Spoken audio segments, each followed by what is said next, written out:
Good afternoon, Musketeers. It's November 20th, 2015. I'm Hannah Michaels. And I'm Emily Brennan. This is Xavier News. From the Xavier University Television Studio, this is Xavier News. Your campus, your region, your world. This is Xavier News. Paris suffered a tragic terrorist attack last Friday that resulted in over 120 casualties. 3 terrorist groups associated with ISIS conducted these attacks at 6 locations in Paris, the most deadly of which occurred at the Bataclan Theater. After ISIS claimed responsibility for the attacks, France issued airstrikes against targets in Syria. 7 of the 8 alleged key attackers have been killed, while a worldwide manhunt for Salah Abdeslam still continues. Abdeslam was stopped and questioned by French police shortly after the attacks, but was released. The entire world is showing support for Paris as cities illuminate their buildings and monuments with the blue, white, and red of the French flag. This support can be seen in our very own Cincinnati as the Duke Energy sign was lit up on Friday night. Support can also be seen on social media as users overlay the French flag on their profile pictures to stand in solidarity with Paris. Outraged Muslims have also taken to social media using the hashtag #NotInMyName as a campaign against Islamophobia in Western culture and to condemn the terrorism in Paris. Sharing a verse from the Quran, journalist Shanaz Khan tweeted, quote, "Whoever kills an innocent person, it is as though he has killed all of mankind," end quote. Muslim feminist Philistine Ayad told CNN, quote, "I don't see ISIS as Muslim. I see terrorists when I look at ISIS. To me, terror knows no religion. They are picking and choosing aspects of the religion and twisting and distorting them in order to justify their actions that are unjustifiable," end quote. As millions of Syrians are attempting to flee the devastating violence and horrifying conditions of their war-torn country, President Barack Obama has made the decision to take in 10,000 refugees by next year. Numerous governors across the country are attempting to take steps that will block refugees, despite the fact that the federal government has full authority over this matter. Some explicit appeals have also been made by presidential candidates to discriminate against refugees based on religious beliefs. Obama spoke out about this matter at a summit in the Philippines earlier this week, sharply criticizing these politicians, stating, quote, "We are not well served when, in response to a terrorist attack, we descend into fear and panic. We don't make good decisions if it's based on hysteria or an exaggeration of risks. When individuals say that we should have a religious test and that only Christians, proven Christians, should be admitted, that's offensive," end quote. Cincinnati welcomed the first refugee family, the Alhamuds, who are settling into Hamilton County. Marie and Alham state that they don't have any fears here and that their dreams are now for their 7 children. We wish them all the best. 10 p.m. Mass has long been a student tradition at Xavier's Bellarmine Chapel that unites young Catholic population on campus. Here's Xavier News' beloved Connor Muldoon for more. Going to Mass is an important part of many students' lives here at Xavier University. But why exactly is it so important, not just here at Xavier, but everywhere?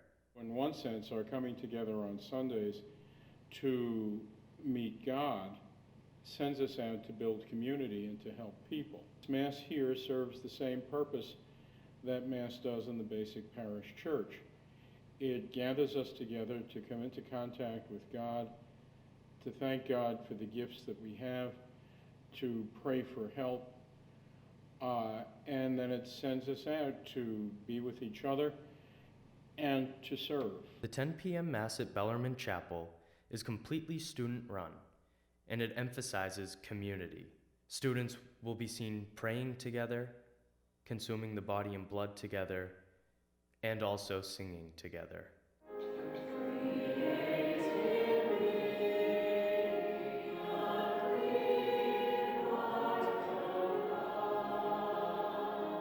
I've seen the community grow into something that is, well, a community.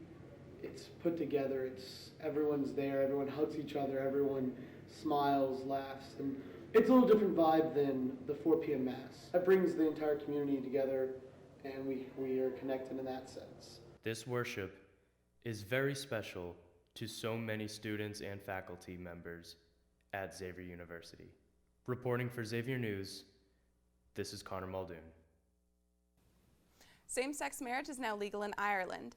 After a national referendum in May, Ireland was made the first country to legalize same-sex marriage by popular vote. The country's first same-sex marriage took place on Tuesday of this week between Cormac Gallagly and Richard Dowling. Ireland has now joined the group of over 20 countries that have legalized same-sex marriage, including the United States, which ruled against the banning of the practice in June. A pair of suicide bombers struck northern Beirut last Thursday, taking 43 lives and injuring at least 240 others. Lebanese intelligence believes that the bombings could be part of a cell dispatch to Beirut by ISIS leadership. Adel Termos was out with his daughter when the attack took place. He made the decision to tackle the second bomber to the ground, causing the bomber to detonate. Hundreds of families were left owing their life to his sacrifice. He left behind his wife Basima, 6-year-old daughter Malak, and 2-year-old son Akram in his sacrifice. The Cincinnati Recreation Commission opens its doors to paraplegic athletes to help them achieve their goals. Reporter Mercedes Oliver brings us this story. Somehow we've come to believe that greatness is only for the chosen few, for the superstars. The truth is, greatness is for everyone. It's not about lowering expectations, it's about raising them for every last one of us. Greatness is not in one special place, and definitely not in one special person. At CRC, Cincinnati Recreation Commission, they are helping athletes with disabilities find their greatness and continue to inspire them to pursue their dreams. I got involved as a person with a disability when I was young because they offered adaptive sports programs. I have a physical disability myself, so I got involved with a lot of what they had to offer. They used to run a big track meet, and that was one of my first adaptive sports that I participated in was track and field. They provide them a place to play the sport they love with a competitive atmosphere. We have people with and without disabilities participating together. We also have specific therapeutic recreation programs for people with disabilities. We make accommodations based on each individual's needs. They hold pickup games such as wheelchair football and basketball. And for those looking to get in shape, they have strength and conditioning sessions throughout the week. Greatness is instilled in all of us. Greatness is wherever somebody is trying to find it. Reporting for Xavier News, Mercedes Oliver. Matthew Hayden of Coleraine Township, Ohio, was indicted on Monday for the murder of his teenage sisters, Sarah and Elizabeth Hayden, as well as the attempted murder of friend Joshua Hacker. Police report that the accused fired upon a van containing his friend and sisters around 2:30 a.m., October 21st. Hamilton County Prosecutor Joe Dieters said, quote, "I can't imagine what these families are going through. 2 young women's lives are wasted and another has been seriously injured at the hands of their brother and friend," end quote. Matthew Hayden pleaded not guilty on Tuesday, and his bond is now at $6 million. Judge Josh Berkowitz described the account as, quote, "disturbing to say the least," end quote. On Tuesday morning, actor Charlie Sheen appeared on the Today Show addressing rumors head-on about being diagnosed HIV positive 4 years ago. To keep it under wraps, Sheen paid off several members of his inner circle, keeping them quiet when they threatened to expose him. Sheen shared that he has paid upwards of $10 million to keep his illness a secret, stating, quote, "I have to put a stop to this onslaught, this barrage of attacks and sub-truths and very harmful mercurial stories that are about the threatening the health of so many others, which couldn't be further from the truth," end quote. Sheen is the most highly profiled celebrity to share their status as HIV positive since Magic Johnson's retirement from the Lakers in 1991. That's all from the Xavier News Desk. Stay with us for Cameron Stansberry for the Xavier Sports Report.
Hello and welcome back, Xavier Nation, to yet another exciting and extremely action-packed edition of the Xavier Sports Report.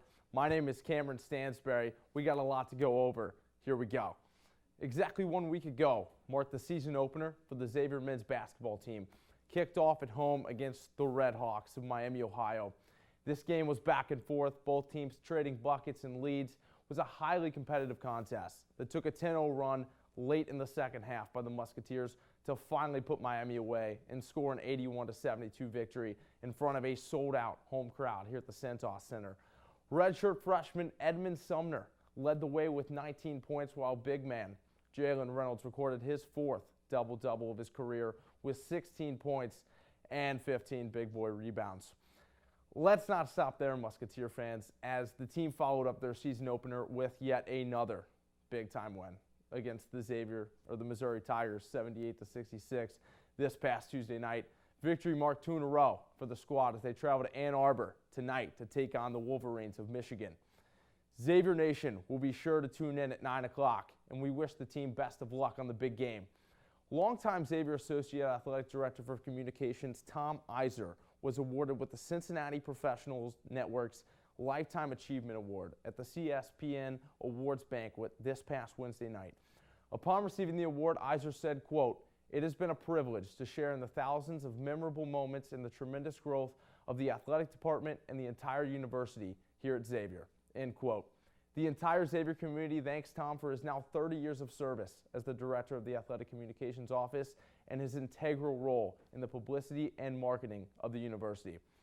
In Xavier women's volleyball news, the team prepares to host its final 2 matches of the season here at home this weekend, taking on DePaul tonight at 7 and then closing out the season tomorrow night against Marquette.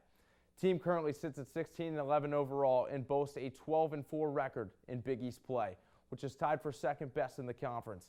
Musketeer fans sure are proud, and we wish the volleyball ladies best of luck this weekend. The college basketball season kicked off this past week with ESPN featuring a 24-hour tip-off marathon that concluded with the annual Champions Classic. One of the tournament's marquee moments saw the Kentucky Wildcats knocking off arch-rival Duke with a 74-63 victory. College basketball fans watched proudly as our beloved Wildcats took down Duke. I'm sorry, I meant Duke. This game features 2 of the best coaches in the game, Calipari, Krzyzewski, and could be a preview of a potential Final Four matchup later on this season. Finally, the Cincinnati Bengals showed us once again they're the same old primetime nightmares, losing to the previously 3-5 Houston Texans 10-6 at home. Unbelievable. The Bengals look to bounce back next week against one of the top teams in the NFC as they travel to the desert to take on the Arizona Cardinals. Well, for everybody here at Xavier News, my name is Cameron Stansberry. Thank you all for tuning in. And as always, let's go X.